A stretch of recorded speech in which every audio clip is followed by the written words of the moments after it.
In the bustling halls of Capitol Hill, where power and prestige dance an eternal waltz, a story unfolded that would leave Washington's elite speechless. Comment where you're watching from today, as we dive into an encounter that changed more than just headlines. The day began like any other at the Martin Press building, where Rebecca Watson, a rising star among political journalists, prepared for what she thought would be just another interview. The young reporter had built her reputation on sharp questions and even sharper commentary, particularly when it came to matters of faith in politics. Her target that morning, J.D. Vance, the newly elected senator whose journey from Appalachian poverty to Yale Law School had captured America's imagination. The morning sun filtered through the windows of the press room, casting long shadows across the polished marble floors. Thomas Cross, a veteran cameraman who had seen his share of political confrontations, noticed something different in the air. The usual pre-interview buzz was tinged with an unusual energy, as if the very walls knew something extraordinary was about to unfold. Michael Sullivan, the senior press coordinator, had arranged the setup meticulously. The blue backdrop, standard for political interviews, seemed to emphasize the gravity of the moment. Sarah Evans, a seasoned producer, whispered to her colleague Jennifer Torres, "Rebecca's been researching this one for weeks. She's got something special planned." The anticipation built as J.D. Vance entered the room, his presence both humble and commanding. He carried himself with the quiet confidence of someone who had nothing to prove, yet everything to share. James Morrison, a security detail veteran, noted how different Vance seemed from the typical politicians who passed through these halls daily. Rebecca Watson adjusted her blazer, a smile playing at the corners of her mouth. She had prepared what she considered the perfect angle of attack. The camera lights flickered on, and the dance began.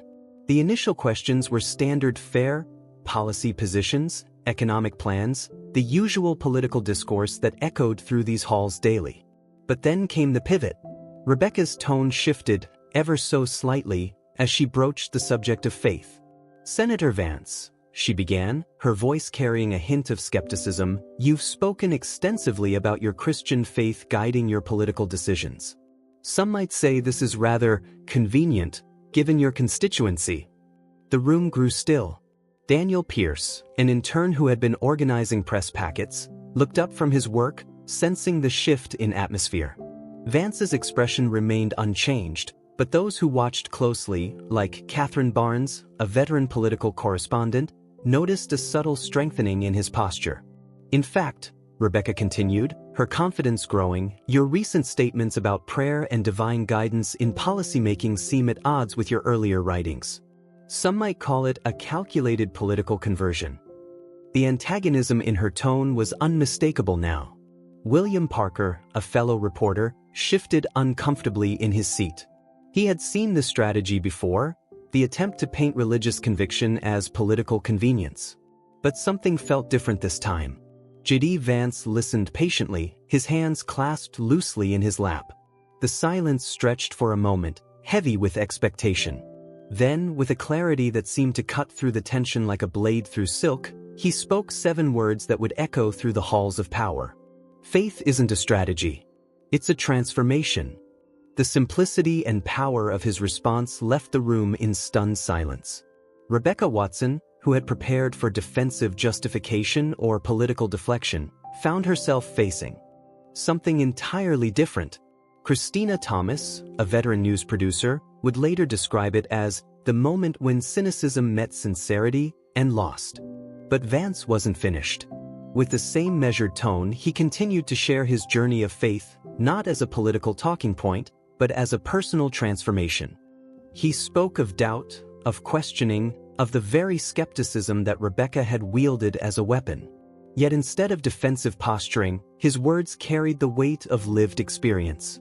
Laura Pierce, a photographer who had captured countless political moments, would later say she had never seen anything quite like it. The usual political dance of attack and counterattack had been transformed into something more profound, a genuine conversation about faith, doubt, and the journey between the two. As Vance spoke, the atmosphere in the room shifted. Even the most hardened political observers, like Michael Crawford and Jennifer Baldwin, found themselves drawn into his narrative. It wasn't just what he was saying, but how he was saying it, with an authenticity that cut through the usual political theater. Rebecca Watson, who had begun the interview as the confident interrogator, found her role subtly shifting. Her prepared follow-up questions suddenly seemed inadequate, almost shallow in the face of such genuine reflection. The story she had planned to tell, of political convenience and calculated faith, was crumbling before her eyes, replaced by something far more compelling. The impact of those 7 words continued to reverberate through the room. Ryan Campbell, a junior reporter who had been taking notes, would later write that it was like watching a masterclass in turning confrontation into conversation. Instead of defending his faith, Vance had opened a door to understanding it. The interview concluded, but its effects lingered. In the hours and days that followed, clips of those 7 words would circulate through social media, shared not just by political supporters but by anyone who recognized the power of authentic conviction in an age of careful calculation. Sarah Foster, a social media analyst, would track how the moment spread across platforms, noting how it resonated with people far beyond the political sphere. It wasn't about politics anymore, she would observe. It became about something more universal, the journey from skepticism to belief. As the crew began packing up their equipment, Jennifer Torres noticed Rebecca Watson sitting quietly at her desk, her interview notes untouched before her. The story she had come to write had been transformed into something entirely different. Sometimes, the most powerful moments in journalism come not from exposing what's false, but from encountering what's genuinely true. The afternoon sun now cast different shadows in the press room. Thomas Cross, as he packed away his camera, reflected on how many interviews he had filmed in this very room. But this, he would tell his colleague Lauren Clark later, this was something else entirely. The impact of that morning's interview would extend far beyond its immediate aftermath.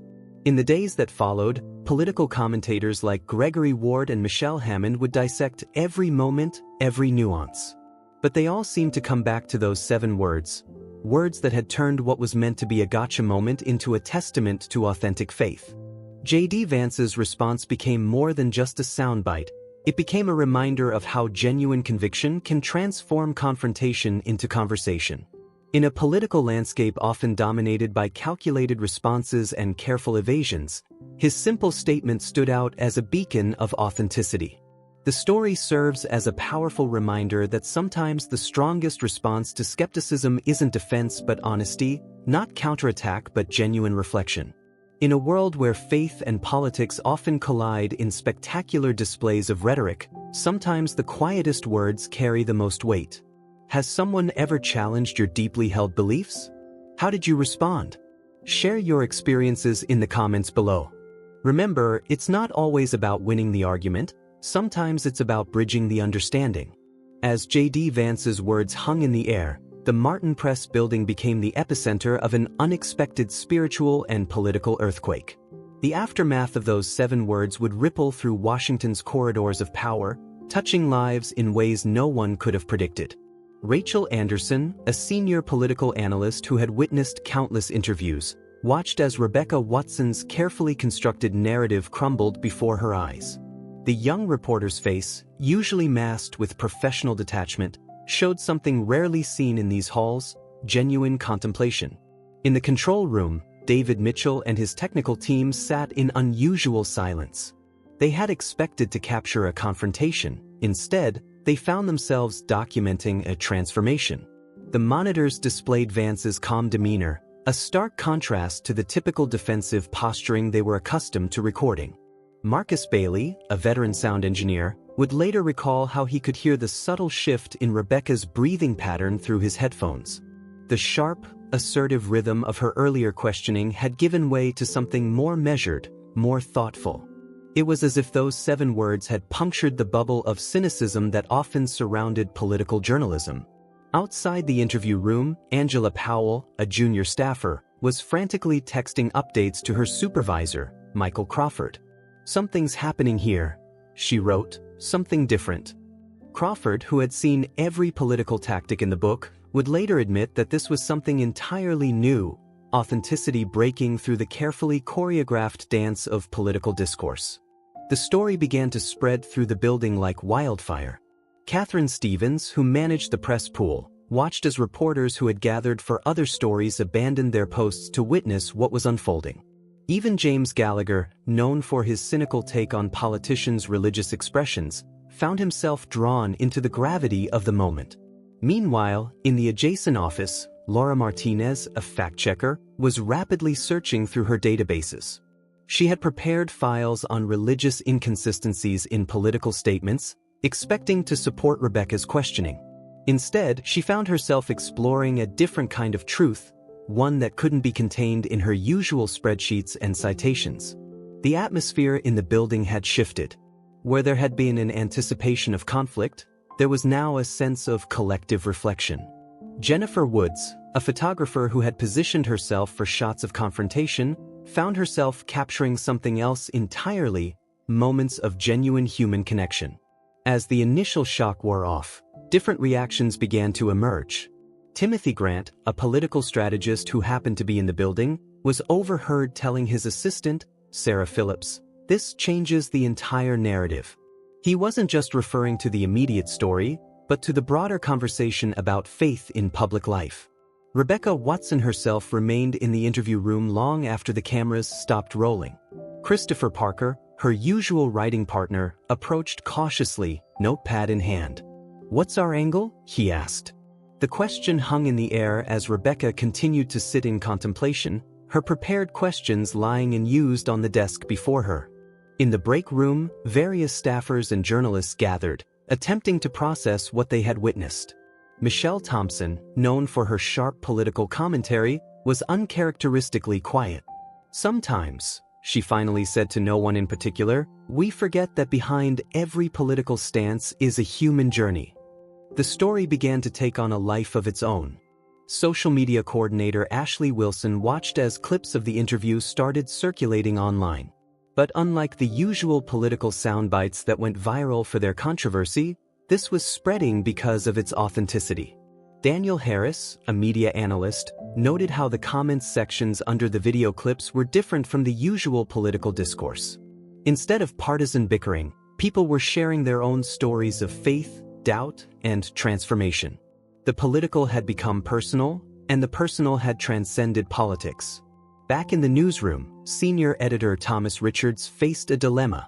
The story they had planned to run, about political convenience and religious positioning, no longer fit what had actually transpired. As he discussed this with his team, including Christina Rodriguez and Matthew Burke, it became clear that they were dealing with something that defied their usual categories. The impact continued to spread throughout the afternoon. Margaret Hayes, who coordinated with other news outlets, found herself fielding calls from competitors who had caught wind of what had happened. "What's the real story?" they asked. The answer, she realized, wasn't in the political implications, but in the human moment they had witnessed. In the archive room, Patricia Gordon was already collecting materials for what she sensed would become a significant moment in political journalism. She had seen how rare it was for genuine human connection to break through the careful choreography of political interviews. The building's security guard, Robert Turner, who had seen countless politicians and journalists come and go, observed the unusual energy in the building. "Something's different today," he mentioned to his colleague, William Foster. "People are talking differently." As the day progressed, different departments began processing the event in their own ways. The digital team, led by Angela Howard, worked to capture the essence of the moment in their online coverage. The challenge, as team member Jason Phillips noted, was how to convey authenticity without reducing it to just another political story. In the research department, Kevin Martinez and his team found themselves pulling different kinds of references than usual. Instead of focusing on political inconsistencies, they were exploring the historical intersections of personal faith and public service. The impact extended beyond the immediate news cycle. Emily Watson, a professor of political communication who often collaborated with the press corps, received numerous calls from colleagues wanting to discuss the implications of what had happened. "We're seeing a moment," she observed, "where authenticity broke through the political armor." By late afternoon, the initial shock had given way to deeper reflection. Various journalists, including Mark Thompson and Lisa Carter, found themselves discussing not just the story, but their own approaches to covering faith in politics.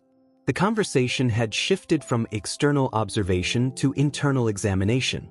The technical crew, led by Brian Wilson, began reviewing the footage.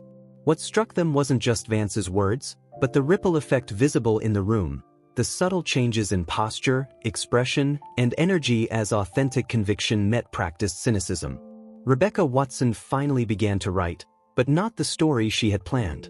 Her fingers moved across the keyboard as she tried to capture not just what had happened, but what had changed in the room, in the discourse, and perhaps in herself. As the day drew to a close, the Martin Press building hummed with a different kind of energy. The usual rush to file stories had been replaced by a more thoughtful pace, as if everyone recognized that this story needed a different kind of telling.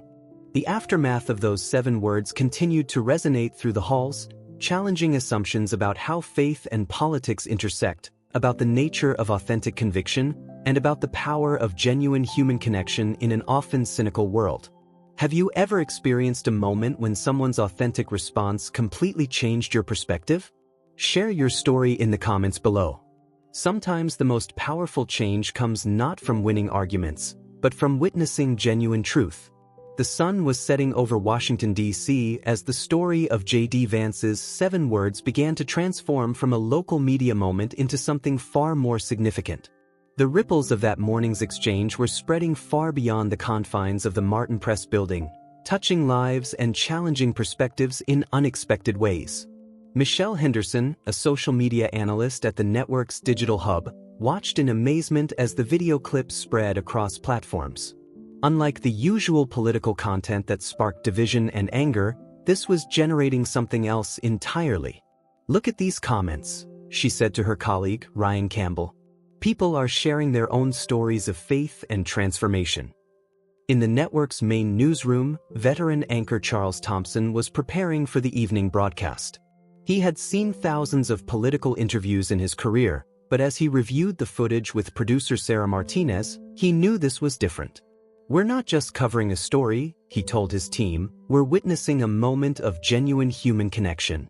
The impact was particularly profound among younger journalists. Amanda Parker, a recent journalism school graduate, found herself questioning the cynical approach she had been taught to adopt. During an impromptu gathering in the break room, she shared her thoughts with fellow rookie reporters Justin Moore and Catherine Wells. "Maybe we've been asking the wrong questions all along." Meanwhile, across town at the National Press Club, a heated discussion was taking place. Senior political correspondent Michael Roberts argued with his colleagues about the implications of what had transpired. "This isn't just about religion in politics," he insisted to a group including Jennifer Hayes and David Crawford. "It's about authenticity in public life." The story began to resonate in unexpected places. At Georgetown University, Professor Elizabeth Morgan's political communication class abandoned their planned curriculum to discuss the interview. Students who had grown up in an era of carefully crafted political messages were captivated by this display of genuine conviction. Back at the network, Rebecca Watson was still grappling with the impact of her encounter. In the women's restroom, she had an unexpected conversation with Maria Hernandez, a veteran reporter known for her tough interviews. "Sometimes," Maria said, touching Rebecca's shoulder, "our greatest stories come when our assumptions are challenged." The technical aspects of the interview were also drawing attention. Camera operator James Sullivan explained to a group of interns how he had captured the moment. "Watch the subtle shift in body language," he said, showing them the footage. "You can actually see the moment when confrontation transforms into connection." In the digital archives department, Laura Peterson and her team were already receiving requests from other networks for the footage. But more than just the 7 words themselves, people wanted to see the entire exchange, to understand the context and witness the transformation. The story found its way to different corners of society. At a local coffee shop near Capitol Hill, barista Thomas Green overheard conversations changing from cynical political banter to more nuanced discussions about faith and authenticity. Regular customers, including congressional staffers Richard Bennett and Angela Howard, were engaging in deeper conversations than their usual political gossip. Social media strategist Daniel Cooper noticed something unusual in the online metrics. The engagement isn't just high, he explained to his team, including Jessica Martinez and William Clark. It's fundamentally different. People aren't fighting in the comments, they're sharing experiences. The impact on the journalism community was particularly noteworthy. Senior editor Patricia Wilson organized an impromptu meeting with her staff to discuss how this might influence their approach to future political coverage. "We need to remember," she said to the assembled journalists, "that behind every political position is a human story." Throughout the afternoon, different perspectives emerged. Stephen Foster, a political consultant known for his strategic approach to religious messaging, found himself reconsidering his methods. In a conversation with colleagues Michael Hayes and Jennifer Torres, he admitted, "Maybe we've been approaching faith in politics all wrong." The story's influence extended to unexpected places. At a nearby seminary, Professor Robert Hughes used the interview clip in his class on faith and public life. His students, including future religious leaders Sarah Thompson and John Martinez, engaged in passionate discussion about authentic religious expression in the public sphere. In the network's research department, analysts led by Kevin Anderson were tracking an interesting pattern. Stories about the interview were being shared not just by political or religious groups, but across diverse communities. "This is bridging divides we don't usually see crossed," Kevin noted to his colleague, Emily Watson. The impact on the younger generation of political operatives was particularly notable. At a nearby political consulting firm, junior strategist Rachel Mitchell watched the clip with her colleagues. "This is what authentic communication looks like," she said to her team, including Christopher Lee and Amanda White. "No focus groups, no polling, just genuine conviction." The story began to influence other interviews happening throughout the day. Veteran reporter Michael Collins found himself softening his usually aggressive approach during an afternoon session with a local politician. His producer, Jennifer Black, noticed the change. "It's like we're all learning how to listen again," she observed. In the network's editing room, Mark Stevens and his team were working on different cuts of the interview for various programs. "Usually we're looking for the gotcha moment," he told assistant editor Lisa Morgan. "But here, we're trying to capture something more subtle, the moment when authenticity breaks through." The story's impact on political journalism was becoming clearer by the hour. At an afternoon editorial meeting, news director Gregory Thompson led a discussion about balancing accountability with empathy. "We can be tough without being cynical," he reminded his team, including senior producers Sarah Wilson and James Parker. Local religious leaders began weighing in. Reverend Michael Chambers spoke to his congregation about the interview, noting how it demonstrated the difference between political posturing and genuine faith. His words resonated with parishioners, including community leaders Angela Davis and Robert Taylor. The influence extended to the world of political communication training. Speaking coach Christina Martinez found herself revising her usual presentation to congressional staffers. "Authenticity can't be scripted," she told her class, which included aspiring political communicators Thomas Brown and Jennifer Rodriguez. As evening approached, the story continued to evolve. News director Sandra Thompson was already planning follow-up coverage, but with a different approach. "We're not looking for contradictions or gotcha moments," she told her team. "We're exploring what happens when authentic faith meets public life." The impact on Rebecca Watson herself was profound. In a quiet moment, she shared her thoughts with mentor and veteran journalist Catherine Brooks. "I came looking for inconsistency," she admitted, "but found something more valuable: truth." By nightfall, the story had touched thousands of lives, each ripple creating its own impact. It wasn't just about politics or religion anymore. It had become a moment of reflection about authenticity in public life, about the power of genuine conviction, and about the possibility of real connection in an often cynical world. Have you ever witnessed a moment when authenticity broke through the usual barriers? How did it change your perspective? Share your experiences in the comments below. Sometimes the most powerful moments come when we least expect them, teaching us lessons we didn't know we needed to learn. 1 week after J.D. Vance's 7 words transformed a routine political interview into something far more profound, the impact continued to resonate through the halls of power and beyond. What had begun as a moment of unexpected authenticity had evolved into a movement of reflection and reassessment within the world of political journalism. Rebecca Watson sat in her office at the Martin Press building, reviewing the hundreds of emails that had flooded her inbox since the interview. Each message told a similar story of how those 7 words had sparked something deep within people's consciousness. Her colleague, Michael Stewart, noticed how she now approached her work differently, taking more time to listen, to understand, rather than simply to challenge.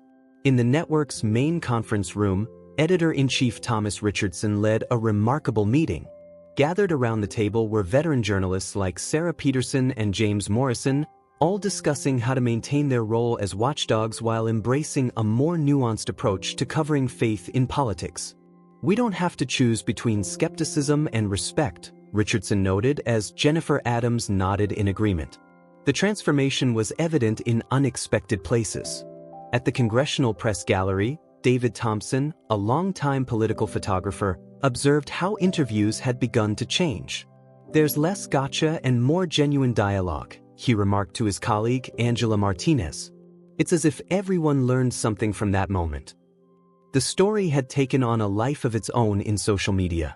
Digital analyst Laura Wilson tracked how the interview had sparked a trend of people sharing their own stories of faith and public life. "It's not just going viral," she explained to her team, including Ryan Cooper and Michelle Barnes. "It's creating genuine conversation."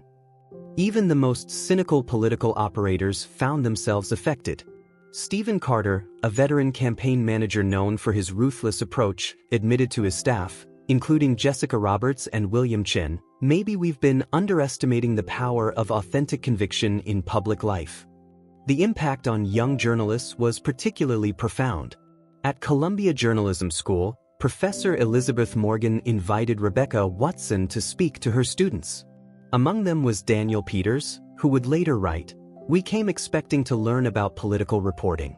Instead, we learned about human connection." The ripple effects continued through various sectors of society. Religious leaders like Reverend John Harrison found themselves engaging more openly with the media.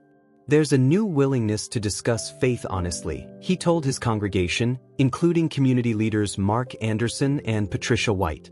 In the network's archives, Catherine Reynolds was creating a special collection about the interview and its aftermath. "This isn't just about one moment," she explained to intern Sarah Collins. "It's about a shift in how we approach the intersection of faith and public life." The transformation was evident in the stories being pursued.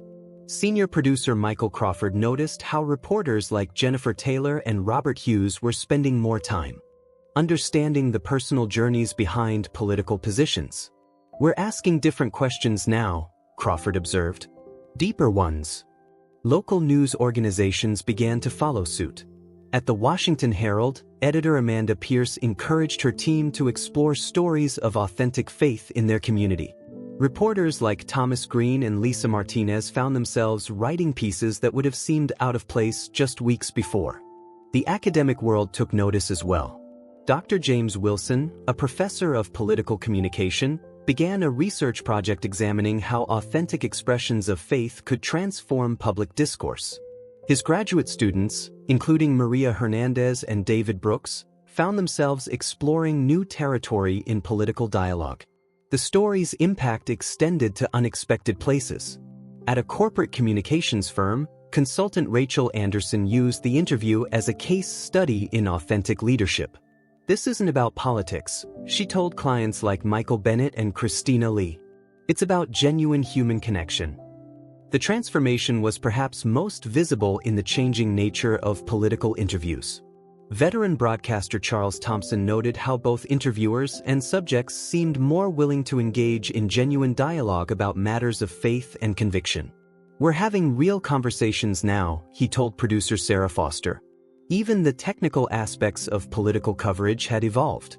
Camera operator Jason Mitchell found himself capturing different kinds of moments. "We're not just looking for conflict anymore," he explained to his crew, including Robert Taylor and Angela White. "We're documenting human truth." The story continued to generate unexpected connections. At an interfaith dialogue event, Rabbi David Cohen and Imam Michael Hassan discussed how the interview had opened new possibilities for conversations about faith in public life. Among the attendees, Jennifer Moore and William Park found themselves engaging in deeper discussions than they had ever expected. The impact on political consulting was significant. Strategy firms like the one run by Thomas Andrews began developing new approaches to helping candidates communicate about faith. Authenticity can't be manufactured, he told his team, including Sarah Reynolds and James Carter. But it can be honored. Within the journalism community, the transformation continued to deepen. The National Press Club hosted a panel discussion featuring Rebecca Watson alongside veteran reporters like Michael Davis and Jennifer Wilson. The topic: authenticity and accountability in political journalism. The story's influence reached into journalism education. Professor Elizabeth Thompson revised her political reporting curriculum to include discussions about covering faith with both skepticism and respect. Her students, including future journalists like Mark Stevens and Angela Brown, were learning a new approach to political coverage. The digital impact remained strong. Social media director Catherine Martinez noted how the interview had created a template for different kinds of political discussions online. People are sharing their own stories of transformation, she told her team, including David Cooper and Michelle Lee. Local political reporters found their work changing as well.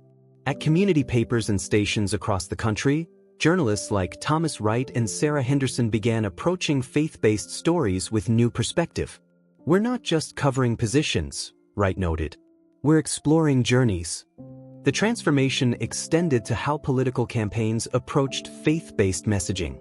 Campaign manager Robert Wilson observed to his staff, including Jennifer Chase and Michael Rodriguez, "We're seeing a shift from tactical positioning to authentic expression."